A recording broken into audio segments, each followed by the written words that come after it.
Commander Vexthul stared at his reflection in the polished metal wall of his quarters. His 4 eyes were bloodshot from lack of sleep. His normally perfect posture had developed a nervous twitch. For the first time in his military career, he was afraid. The disappearances had escalated beyond anything explainable. In the past month, over 200 hegemony soldiers had vanished from New Perth alone. Some disappeared during patrols. Others vanished from supposedly secure areas. A few simply walked away from their posts and were never seen again. But worse than the disappearances were the dreams. Every hegemony soldier reported the same nightmares. Humans with glowing eyes who spoke without moving their mouths, corridors that stretched infinitely in directions that shouldn't exist, weapons that fired backwards through time. The dreams felt more real than waking life. What Vexthul didn't understand was that Dr. Susan Clark had been studying captured hegemony soldiers for months.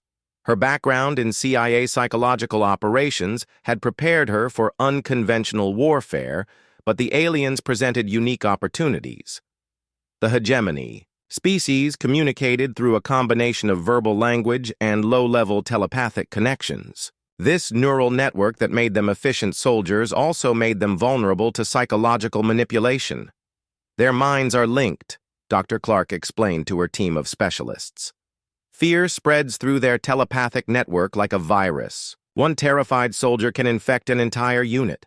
Clark's team had developed devices that could broadcast specific electromagnetic frequencies into alien neural networks. The frequencies didn't control minds directly, but they amplified existing fears and anxieties until they became overwhelming. Combined with carefully staged incidents designed to trigger those fears, the psychological warfare campaign was devastating. Alien morale across all occupied territories. On Europa Station, the effects were even more pronounced. Commander Tethmar had lost nearly half his garrison to desertion.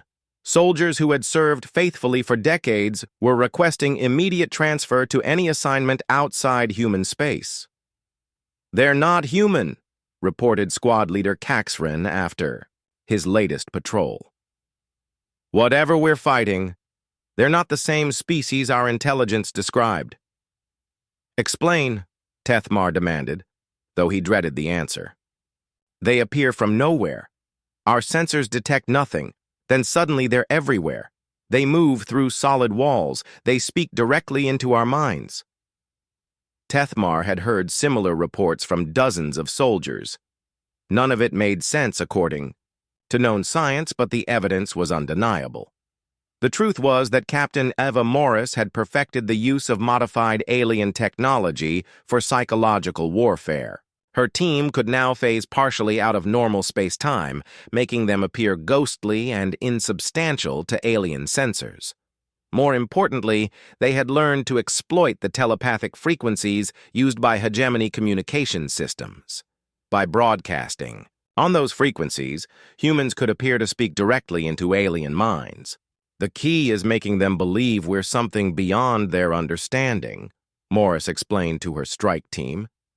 "They studied human conventional forces and thought they knew what we were capable of. We need to be something they never imagined." The EDUM psychological campaign reached its peak when Morris led a coordinated operation across 5 facilities simultaneously. To alien observers, the same human force seemed to attack multiple locations at once, displaying abilities that violated the basic laws of physics. At each location, the attackers appeared as translucent figures who moved through solid barriers, disabled alien technology with a touch, and vanished before counterattacks could be organized. They left behind no physical evidence except electromagnetic signatures that matched no known technology. The reports that reached Admiral Zektar were becoming increasingly desperate. "Sir, the humans are not following any known patterns of warfare. They appear to possess technology that operates outside conventional physics." Zektar studied the tactical displays with growing confusion. Human forces were demonstrating capabilities that shouldn't exist. Either humans had been hiding incredibly advanced technology, or they had developed new sciences during the occupation. Could they have learned to modify our own technology? He asked his science officer. Impossible, sir. Our technology is based on principles that require centuries of scientific development to understand. But humans had done exactly that. Doctor. Park's research teams had reverse-engineered alien technology and improved it using principles the aliens had never considered. Human scientific thinking was more flexible, more willing to consider impossible possibilities. They think in straight lines, Dr. Park explained to Admiral Carter during one of their secret meetings. Their science follows predictable patterns. Human science is chaotic, creative. We make connections they would never consider.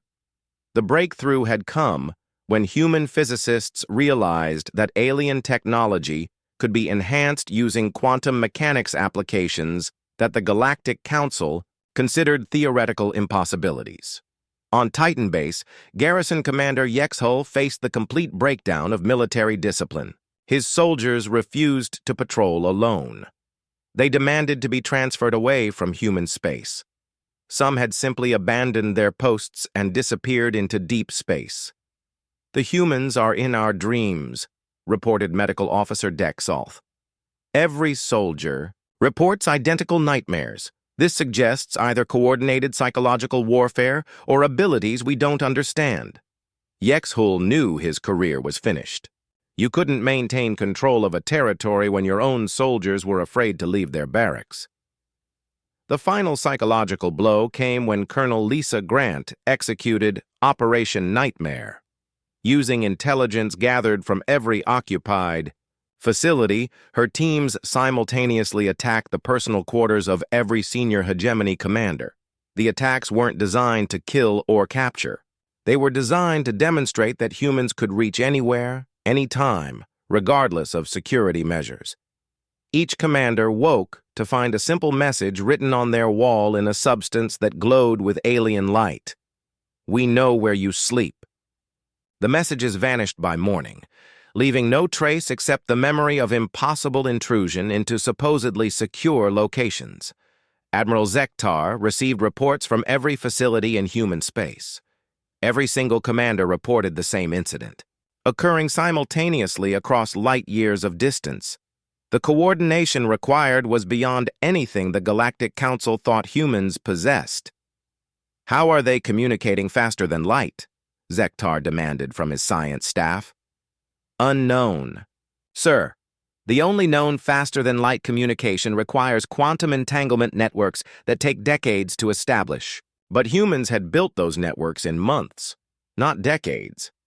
Matt Johnson's team had used captured alien quantum technology as a foundation, then improved it with human innovations that the aliens considered impossible.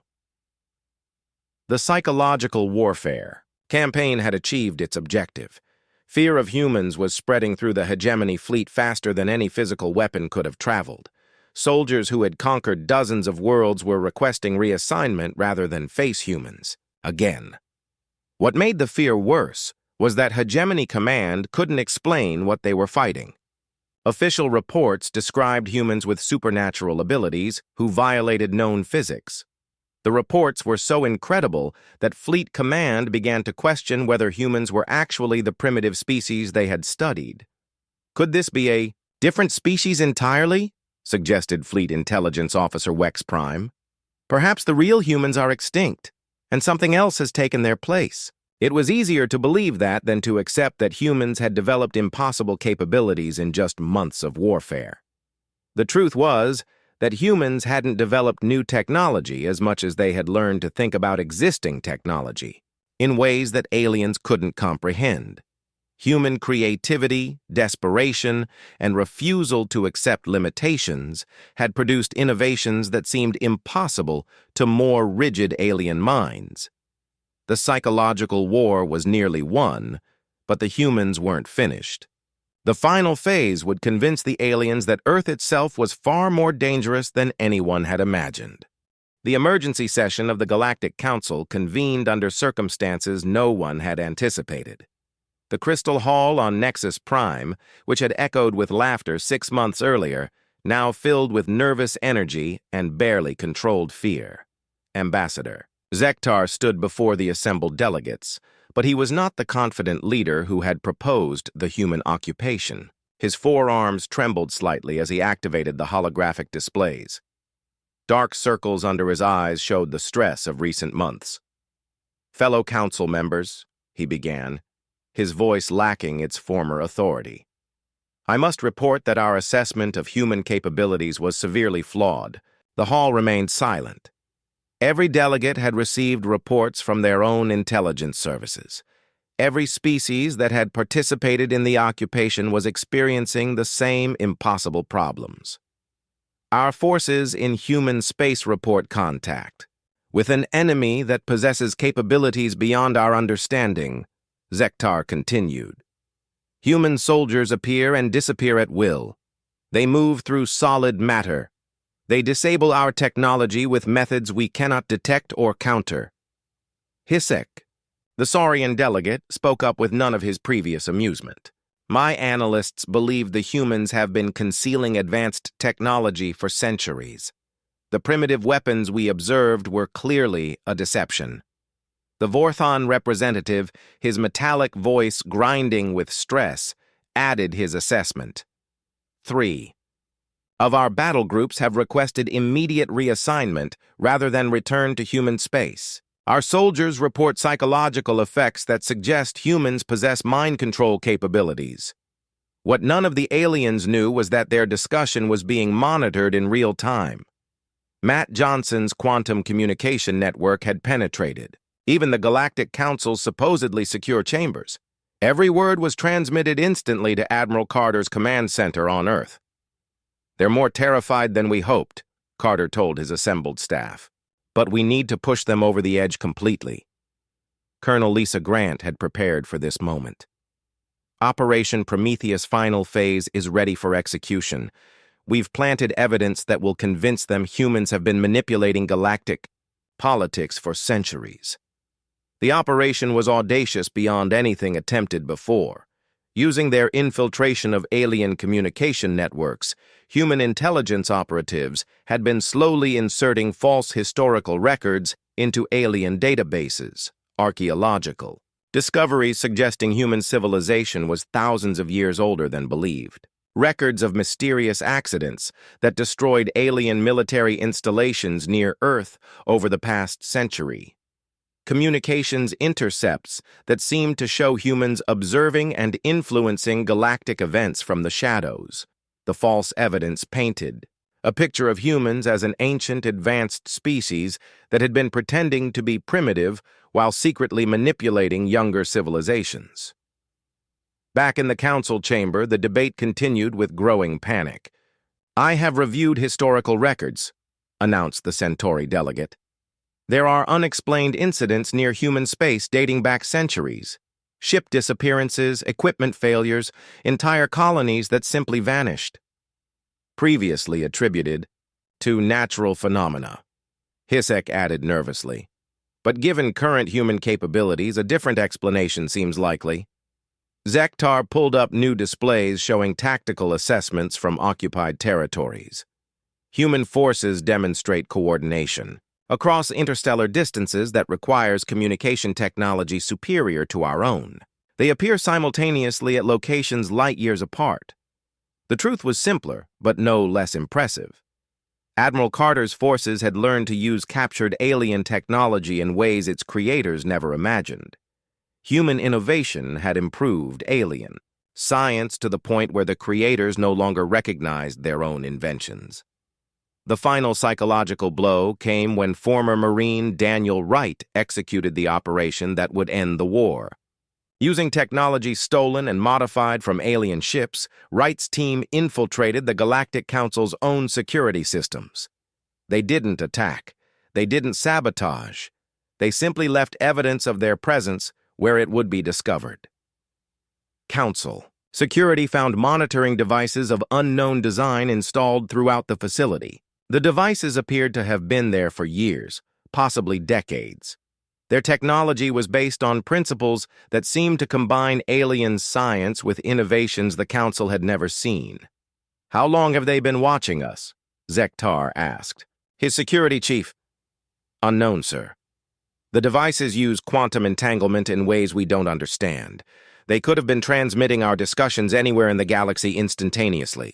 The implication was clear. Humans had been secretly observing the Galactic Council long before making official contact. Everything the aliens thought they knew about human development was wrong.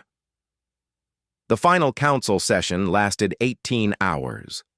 Delegate after delegate reported the same conclusion. Humans were not the primitive species they had appeared to be.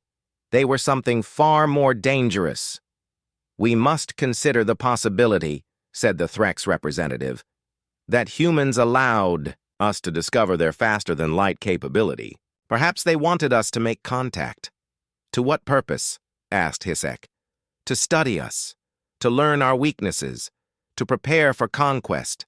The fear in the chamber was palpable. Species that had dominated the galaxy for millennia were terrified. Of humans they had dismissed as primitives. Zektar called for the final vote. All in favor of immediate withdrawal from human space and classification of humans as a Class Omega civilization. Every delegate voted in favor. Class Omega was the highest threat classification in galactic law. It was reserved for Species 2, dangerous for any form of contact. Within 72 hours, every alien ship had jumped to hyperspace, fleeing human territory as fast as their engines could carry them. The occupation was over. Admiral Carter stood on the observation deck of Luna Base, watching the last alien ships disappear into faster-than-light travel. Beside him, Captain Jake Morrison shook his head in amazement. "They had every advantage," Morrison said. "Superior technology, overwhelming numbers, strategic positions." "They had everything except the one thing that matters most," Carter replied. "The willingness to become whatever is necessary to survive." Dr. Helen Park joined them, carrying final reports from the resistance operations.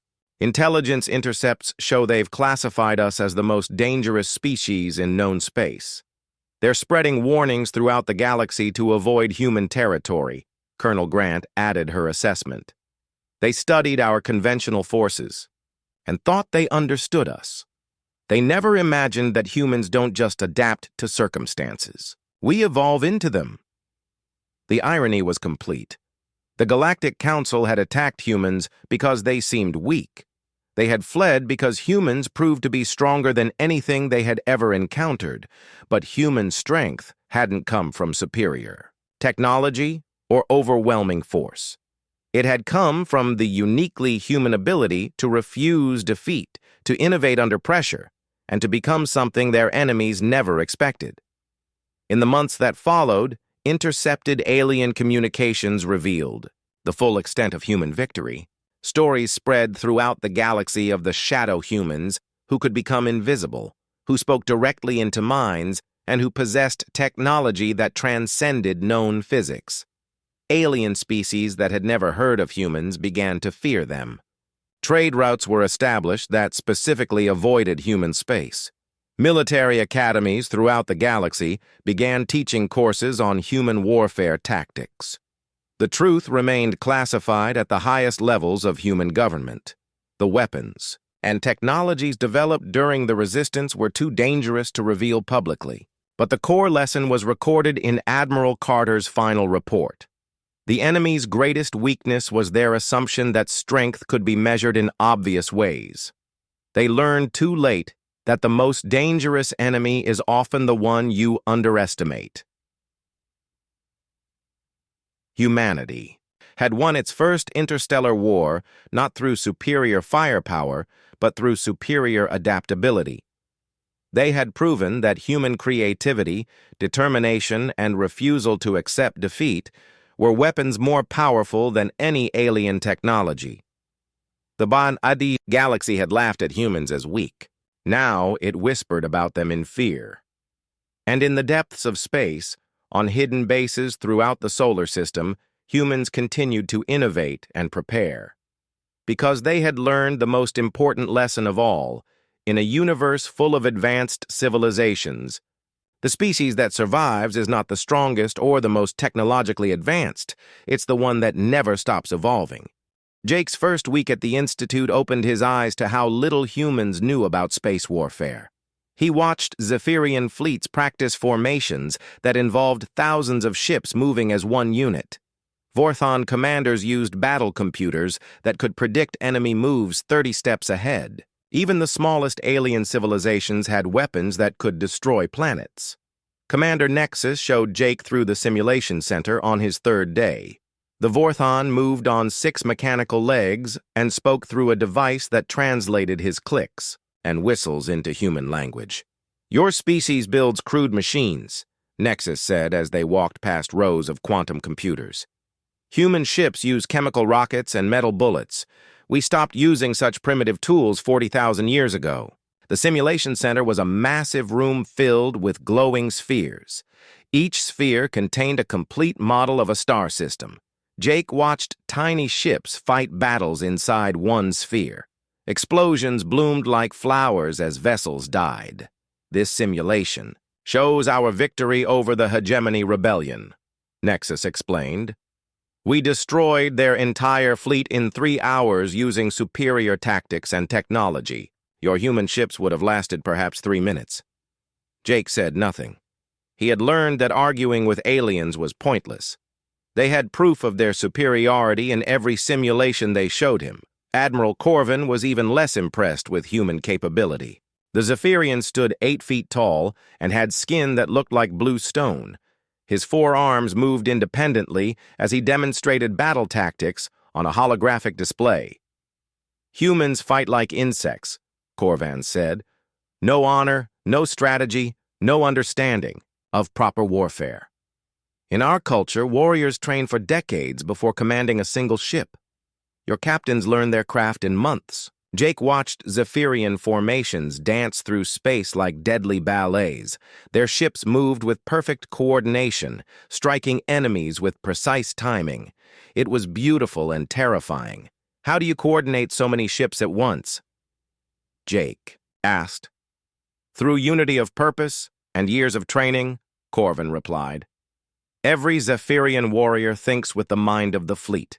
We do not improvise or change plans during battle. Improvisation is the mark of poor preparation." On his 10th day, Jake received unexpected news. Elena burst into his room with a message pad in her hands. "Earth is sending a commander," she said. "Someone to participate in the grand simulation." Jake looked up from his daily reports. "What's the grand simulation?" "The biggest war game the Institute has ever planned," Elena said. "Every species will send their best commanders and their newest ship designs. It's going to model a galaxy-wide conflict lasting 1 month of simulation time."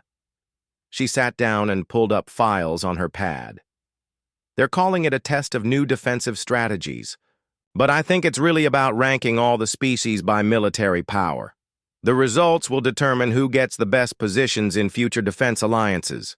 Jake felt a knot form in his stomach. "Who's Earth sending?" "Commander Alex Stone. He's Earth's top strategic officer.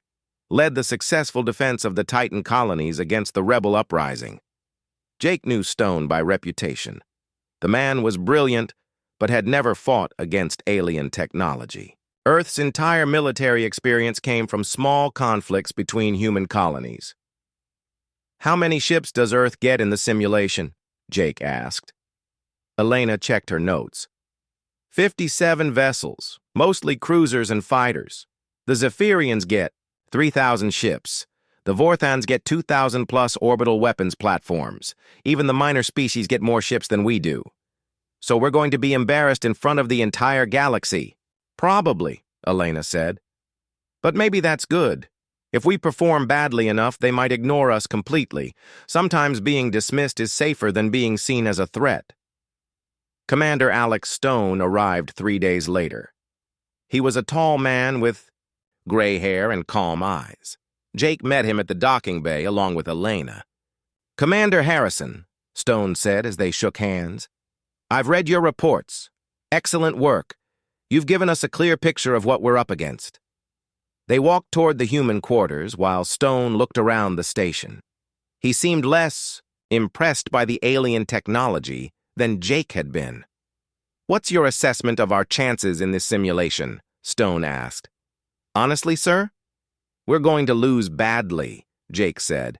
"Their ships are faster, stronger, and better armed than ours. Their commanders have thousands of years of experience." Stone nodded. "What about their tactics?" Jake thought about what he had observed. "They're very formal. Lots of rules about proper formations and honorable combat. The Zephyrians especially seem to care more about fighting beautifully than fighting effectively." "Interesting," Stone said. "And the Vorthons?" "They rely heavily on their computers," Elena answered. "They run thousands of calculations before making any move, but they seem to expect their enemies to behave logically too." Stone smiled for the first time since arriving. "Then they've never fought humans before." The grand simulation began 1 week later. Jake watched from the observation deck as representatives from all 12 species took their positions in the command centers. Each commander sat inside a sphere that connected their mind directly to the simulation. What they experienced would feel completely real. Commander Stone sat in Earth's sphere, which was much smaller than the others. On the displays around the observation deck, Jake could see the starting positions of all the fleets. Human ships, clustered in one small sector, surrounded by vastly superior forces. "The simulation covers 100 star systems," announced Director Solace, an ethereal whose body seemed to be made of pure light. "Victory conditions are simple. Destroy enemy forces and capture strategic points. The simulation will run for 30 standard days." The battle began immediately. Zephyrian fleets moved in perfect formation toward Vorthon positions. The Vorthons responded with calculated strikes against collective hive ships. Smaller species formed alliances or tried to hide until the major powers weakened each other. Human ships did something unexpected. Instead of joining the main battle, they scattered in all directions. Some headed for empty star systems. Others moved toward the edges of the simulation space. "What is the human commander doing?" Admiral Corvin asked from his observation post. "His fleet is running away from battle. There is no honor in such cowardice."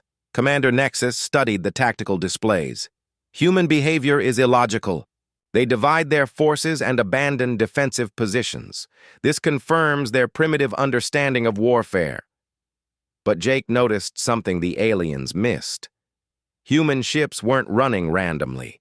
They were taking positions near important supply lines and communication relays. Commander Stone was setting up something, but Jake couldn't see what. On the third day of simulation, the first surprise came. A Zephyrian supply convoy traveling through what seemed like empty space suddenly came under attack by human fighters. The assault was brief but effective. The convoy was destroyed and its cargo captured. "Lucky ambush," Admiral Corvin declared. Such tactics cannot succeed against alert enemies, but the ambushes continued. Human ships struck supply lines, communication stations, and isolated outposts. They never stayed to fight major battles. Instead, they hit targets quickly and disappeared. The aliens began to take notice. Vorthon commanders started sending escorts with their supply ships. Zephyrian fleets broke off from main battles to hunt down human raiders. But every time they arrived at an attack site, the human ships were already gone. "The humans are disrupting our operations," Commander Nexus admitted during a strategy meeting. "Their attacks are small but frequent. They are forcing us to waste resources on convoy protection." Jake watched Commander Stone work from his command sphere. The man's face showed intense concentration as he directed dozens of small operations across the simulated galaxy. Stone was playing a completely different game than the other commanders. By the end of the first week, something strange was happening. The major alien fleets were fighting each other less and spending more time chasing human raiders. Supply problems were slowing down their operations. Communication delays were causing coordination failures. "This is not proper warfare, Admiral," Corvin complained. "The humans refuse to engage in honorable battle. They strike from shadows like criminals." But Jake could see that it was working. The human fleet was still intact, while the alien forces were wearing themselves down. Stone had found a way to fight that the aliens didn't understand or respect, and in the command sphere, Commander Stone smiled as he planned his next move. The aliens thought humans were running away from the real war. They had no idea that Stone was just getting started. Jake Harrison stepped off the transport ship and looked around the massive space station. Nexus Prime was bigger than anything he had ever seen.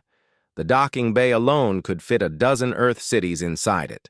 Ships from different worlds sat in neat rows, their designs so strange that Jake could barely tell which end was the front. He carried only a small bag and his orders. Earth's military command had chosen him for this job because he was good at watching and remembering things. His mission was simple: observe the alien war games and report back what he learned. Earth needed to know how the other species fought their battles. A woman walked toward him. She had brown hair and wore the blue uniform of Earth's Science Division. "Lieutenant Commander Harrison?" she asked. "That's me," Jake said. "I'm Dr. Elena Rodriguez. I've been here for 3 years studying how these aliens think about war." She picked up his bag without asking. "Welcome to the Galactic Strategic Institute. Hope you're ready for a shock." They walked through corridors filled with creatures Jake had only seen in briefing videos. Tall blue beings with 4 arms moved past them. Their skin looked like metal, and their eyes glowed red. Elena noticed him staring. "Those are Zephyrians," she said. "They've been fighting wars for over 10,000 years. They think war is the highest form of art. Don't stare too long. They consider it rude." Jake looked away quickly. A group of small gray creatures floated by using some kind of personal flying device. Their heads were twice the size of human heads, and covered in bumps. "Vorthons," Elena explained. "They build the best war machines in the galaxy. Their computers can calculate battle outcomes before the fighting even starts. They think humans are barely smart enough to tie their own shoes." They entered a lift that moved so fast Jake's stomach dropped. Through the clear walls, he could see the inside of the station. Gardens filled with alien plants covered entire levels. Markets sold foods and tools from hundreds of different worlds. Military academies trained officers from dozens of species. "How many different aliens are here?" Jake asked. 12 major species attend the Institute," Elena said. "Each one thinks they're the best at warfare. The ethereals run this place. They're the oldest and most advanced. Nobody argues with them." The lift stopped at level 47. They walked down another corridor lined with viewing windows. Jake could see into training rooms where alien soldiers practiced with weapons that shot beams of light or created small explosions in the air. "Here's something you need to understand," Elena said as they walked. "Humans are not respected here. We only got invited because Earth has some rare metals they want to trade for. Most aliens think we're too young and stupid to matter in real wars." They stopped at a door marked with symbols Jake couldn't read. Elena pressed her hand to a scanner and the door opened. Inside was a small apartment with 2 bedrooms, a kitchen, and a living area. Everything was built for human size, which surprised Jake. "They built this for human visitors," Elena said. "Not because they care about our comfort. They just don't. Want us complaining about furniture that doesn't fit?" Jake set his bag down and looked out the window. Space stretched in all directions, filled with more ships than he could count. Some were as small as fighters, others were bigger than Earth's moon. "Tomorrow, you'll observe your first war simulation," Elena said. "It's going to be different from anything Earth's military has seen. These aliens don't just play war games. They use real physics, real weapons, and real consequences. Ships that get destroyed stay destroyed. Crews that die stay dead in the simulation." "How realistic can a simulation be?" Jake asked. Elena smiled, but it wasn't a happy smile. "The quantum computers here can model every atom in a battleship. They can predict how metal will bend when hit by energy weapons. They can simulate the exact psychological effects of watching your friends die in battle. When you're in one of these simulations, your brain believes it's all real." She walked to the kitchen and started making coffee. The machine looked normal, which was the first familiar thing Jake had seen since arriving. The aliens use these simulations to test new weapons and tactics, she continued. A species might spend years developing a new type of ship, then test it here before building the real thing. It saves them billions of credits and thousands of lives. Jake sat down at a small table. What about humans? Do we have ships in these simulations? Earth sent the designs for our latest cruisers and fighters, Elena said. The aliens put them in the simulation database. You'll see how our ships perform against their technology. She paused. Prepare to be disappointed. The coffee smelled good, at least. Jake took a sip and found it tasted exactly like Earth coffee. How bad is it? Our best battleship has trouble defeating their cargo ships, Elena said. Their weakest fighter can destroy our strongest bomber. We're not just behind in technology. We're behind in strategy, tactics, and basic understanding of space warfare. A soft chime sounded, and the lights dimmed slightly. Elena checked a device on her wrist. That's the evening signal, she said. Most species here follow a standard day cycle. Tomorrow morning at 0800 station time, you'll meet Commander Nexus of the Vorthan Empire. He runs the simulation department. After that, Admiral Corvin of the Zephyrian Fleet will show you their latest battle techniques. Jake finished his coffee and stood up. Any advice for dealing with them? Don't try to impress them, Elena said. They already know everything about human military capability. Our entire space fleet wouldn't last 5 minutes against a single one of their patrol groups. Just watch, listen, and learn. And whatever you do, don't suggest any changes to their methods. They've been perfecting warfare since before humans discovered fire. That night, Jake lay in bed staring at the ceiling. Through his window, he could see ships arriving and departing at all hours. Some moved faster than his eyes could follow. Others seemed to bend space around them as they traveled. He thought about Earth's small fleet of ships, 50 cruisers, 200 fighters, and a handful of experimental vessels. The entire human navy could fit in one corner of this station's docking bay. But something Elena said bothered him. If these aliens were so advanced, why did they need simulations that felt completely real? Why not just use mathematical models and computer predictions? What were they preparing for that required such detailed battle practice? Jake fell asleep, with questions in his mind.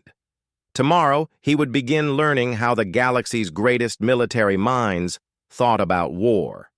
He had no idea that within a year, those same minds would be begging humans to teach them how to fight. The second week of the grand simulation brought chaos that no alien commander had expected. Captain Lisa Carter led her small group of human cruisers against a Vorthan dreadnought that was 3 times larger than her entire squadron. The aliens watched in amazement as she ordered her ships to ram the enemy vessel. "This is suicide," Commander Nexus said from his observation post. "No rational commander would sacrifice ships in such a manner." But Carter's attack wasn't random. Her ships carried improvised explosive devices built from mining equipment.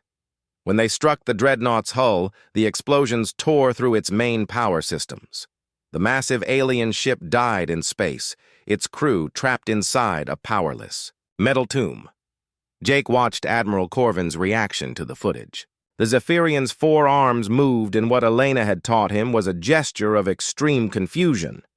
They destroyed a capital ship using garbage haulers and mining tools, Corvin said. Such tactics are impossible according to all military theory. The humans don't seem to know military theory, Director Solace observed.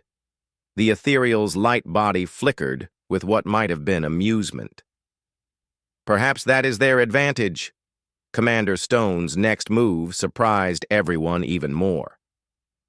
Colonel Ryan Mitchell led a group of human ground forces in an attack on a heavily defended Zephyrian base. But instead of assaulting the walls, Mitchell's troops surrendered. The Zephyrians transported their prisoners to holding areas inside the base, following their strict military codes about treating captured enemies with honor. What they didn't know was that Mitchell's soldiers carried concealed weapons and explosives. At midnight, the prisoners broke out of their cells and attacked the base from inside. Within hours, they had captured the command center and disabled the orbital defense platforms. The Zephyrian garrison never had a chance to respond properly. They used our honor against us, Admiral Corvin said in disbelief. They pretended to surrender, then broke the laws of war. Jake looked up from his notes. What laws of war? The Galactic Military Code, Elena explained. All civilized species follow rules about how wars should be fought. Things like treating prisoners well, not attacking medical ships, and not using certain types of weapons. Do humans follow these rules? Elena checked her files. Earth never signed the Galactic Military Code. We weren't invited to when it was written 5,000 years ago. This information spread quickly through the alien command centers. Jake could see the concern on their faces as they realized humans weren't bound by their rules of civilized warfare.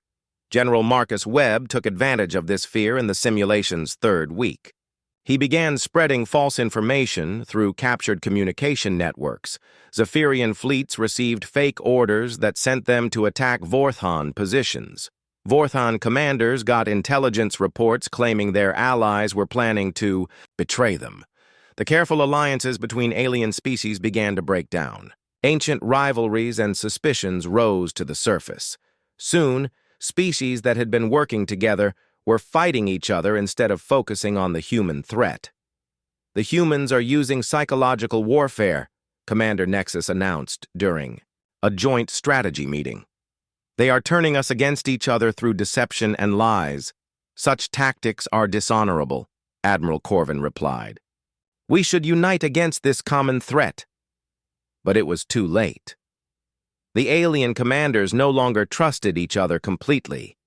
Each species began holding back their best forces, afraid that their allies might stab them in the back.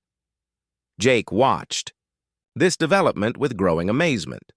Earth's small fleet was still operating across the simulated galaxy, but now they were causing much larger forces to fight among themselves. Commander Stone had found a way to multiply human effectiveness by turning alien strengths into weaknesses. The fourth week brought the most shocking development yet. Captain Paul Anderson, commanding a group of captured alien vessels, coordinated simultaneous strikes on shipyards and command centers across 3 star systems. The attacks came without warning and caused massive damage to alien infrastructure.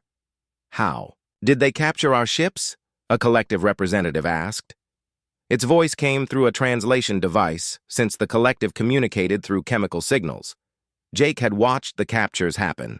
Human boarding parties used techniques that seemed insane to alien minds. They would ram their small ships into enemy vessels, then use cutting tools to break through hulls while both ships were still moving. The aliens couldn't respond to such reckless tactics quickly enough. The humans fight like berserkers, Admiral Corvin said.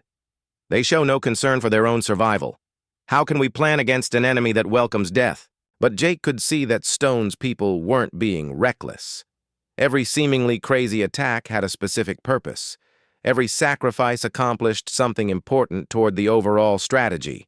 The aliens saw chaos, but Jake was beginning to see the pattern. Commander Nexus tried to counter human tactics by using his powerful computers to predict their next moves. But the calculations kept failing because humans didn't follow logical patterns. Where a Vorthon commander would choose the mathematically optimal strategy, humans chose whatever seemed most unexpected. Their behavior cannot be modeled, Nexus admitted in frustration. They make decisions based on factors our computers cannot measure. Elena explained to Jake what was happening. The aliens have been fighting each other for thousands of years. They've developed formal rules and predictable strategies. But humans come from a world where we fought each other constantly, using any method that worked. Jake thought about Earth's bloody history. Humans had used every trick imaginable in their wars: camouflage, deception, poison, sabotage, propaganda, and terrorism. The aliens had refined warfare into an art form, but humans had kept it as a brutal survival tool. By the end of the fourth week, the impossible was happening.